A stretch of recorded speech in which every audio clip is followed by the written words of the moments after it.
Chapter 14, Hidden 35,000 feet high. At 2:30 in the morning, Charlie, Panther Jr., and Ralph made a head start out of the forest while wearing disguises. Panther Jr. hid in Charlie's disguise in one of the pockets as they arrived by the airport just before the time the bears in the group arrived. Charlie felt too tired without sleeping over the night just to follow Ralph. He couldn't keep his body up as once he snuck in. The first thing on his mind was sleeping throughout the flight. As they hid behind a truck, Ralph kept an eye on his surroundings, making sure no one caught him in the act. "Charlie," Ralph turned to him, "wake up." "I'm trying." Charlie attempts to keep his eyes open. "You sure you know what you're doing? Never doubt me.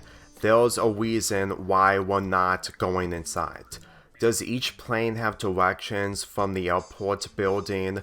"Yes, but to stay out of sight, we're taking the safer route." As they moved to the next truck, Ralph saw the plane with the Canadian colors on it along with the logo. There she is. As Charlie looked at the plane, he couldn't believe the bears did it. That's enough for their whole group to be inside. That's right, we're entering where all the luggage goes. How are we getting out when we get there? Don't worry, I've got that figured out. Just keep following my lead.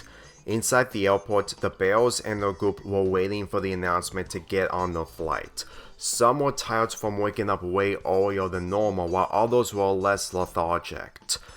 The bears sat together with all their and the group's luggage all packed.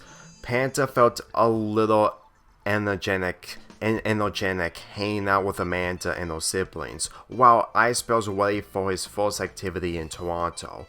Grizz, however, remained feeling down ever since he got up. He's still considering the first activity to do, even if it's a work in progress until they get there. He looked at the clock as it was almost time to get on board. "Icebear," Panther turned to Icebear. "Should I wake some of them up in case they fall over on the way to the plane?" Icebear nodded as Panther got up, preparing to get most of the people ready. "Any ideas for yourself, Grizz?" "We can talk about it when we board," Grizz responded. Panther accepted the offer as he went to his friends. Grizz looked out the window where his plane is next to the air bridge. The Canada logo is where he'll be seen everywhere upon arriving, as so do his brothers and friends. Once they get inside the plane, their adventure will be waiting for them in less than 5 hours. Just when their announcement was up, back outside, the employees opened the cargo hold as they turned their attention to the luggage coming out. As they prepared to carry the luggage, Charlie and Ralph immediately got inside the cargo hold without getting caught. Upon reaching the end, the employees tossed the luggage inside. They paid attention to more luggage while Charlie and Ralph crawled down, camouflaging behind the luggage itself. Back inside the airport, the whole group got inside the plane thanks to the air bridge. The bears took their seats in first class along with their best friends sitting around them. With the rest of the luggage being put in the cargo hold, the employees closed it up. "We're all set," the employee spoke through his headset. The pilot received the message as he turned on the speakers inside all the classes. "Ladies, gentlemen, and bears," he spoke through the microphone. "We're about to take off to Toronto, Canada. We'll be heading there in 5 hours, so sit back, relax, and enjoy your flight." With the air bridge being moved away, the plane began to move to the runway. In no time, the plane sped up and eventually lifted into the air. Everyone looked out the windows as they climbed out, leaving San Francisco. "Well, we're off," Carla commented. "It's finally happening," Griff added. Won't be back until we all feel like it, Winter Tapes added. Canada SA, here I come, Salvi added. Soon the plane left behind San Francisco, with the lights disappearing into the distance.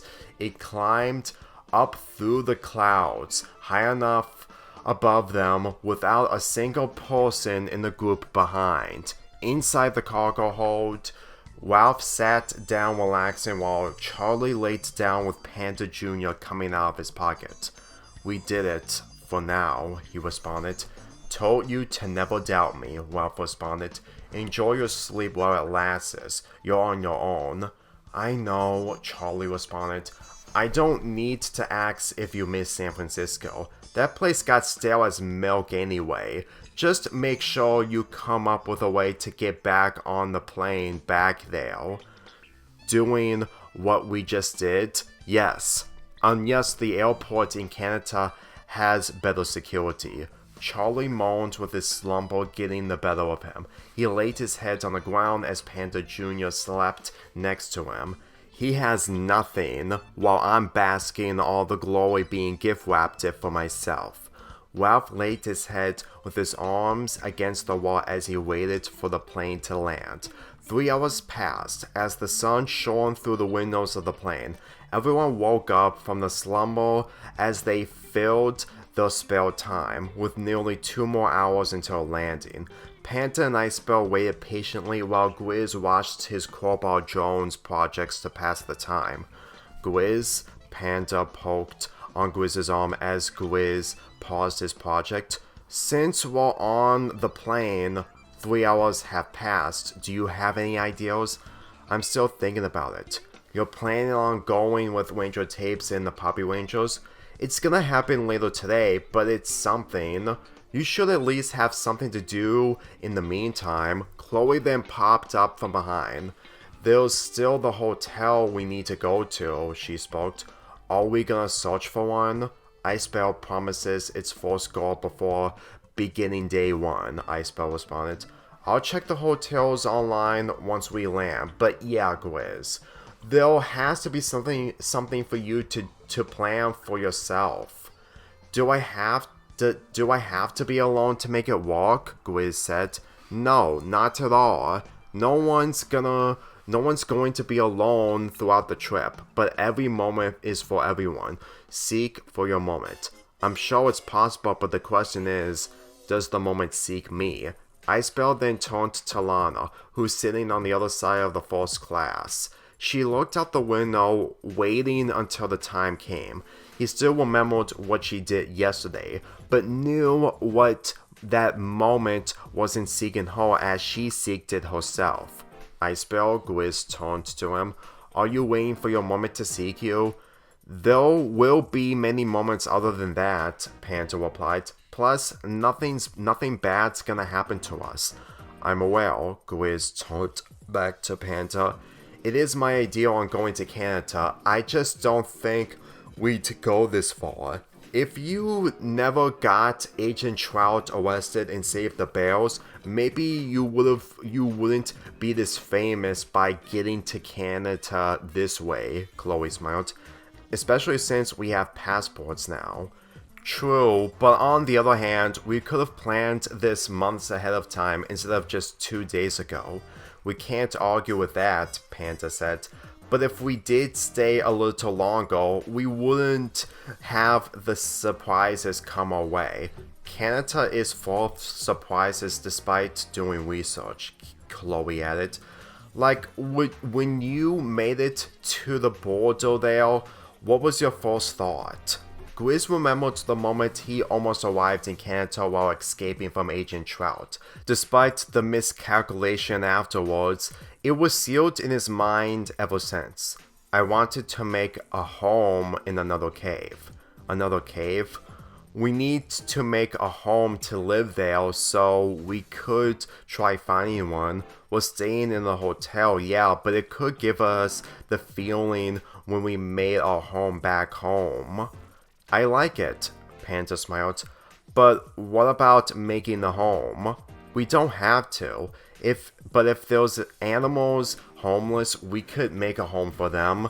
I don't think There will be animals who could be homeless, but it's worth a shot, Chloe also smiled. Isabel's willing for Bro's possible homecoming for lost animal, Isabel commented. You should tell Winter Tapes about it when you go with her. I will, Grizz smiled. The plane continued to fly over the clouds, 30,500 feet in the air. With Grizz having a plan at least, he'll see if there's a cave that suits perfectly similar to the one back home, or even better. 2 hours have passed with the plane arriving at Toronto's airport. It landed on the runway and gradually slowed down. Upon reaching the gate, the employees connected an air bridge to the plane. Back onto the plane, they opened the cargo hold to get the luggage out. Once they managed to hand out the first pieces of luggage, one was thrown out on the ground, alerting them in an instant. What in the world? One employee walked down from the cargo hold, witnessing the luggage being thrown out. Ralph and Charlie head out as fast as they can, jumping off just before the employees checks inside. They ran out of the airport while hiding like before.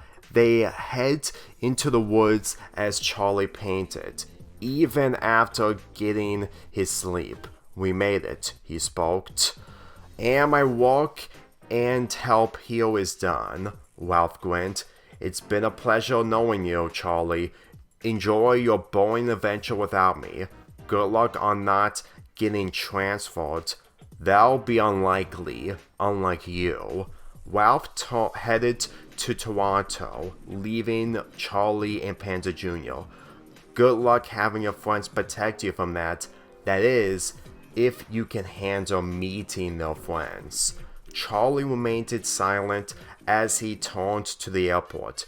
He'll be lucky if the Bears helped him back to San Francisco, but he doesn't have a passport like them. Panda Jr. got onto his shoulder as Charlie looked at him.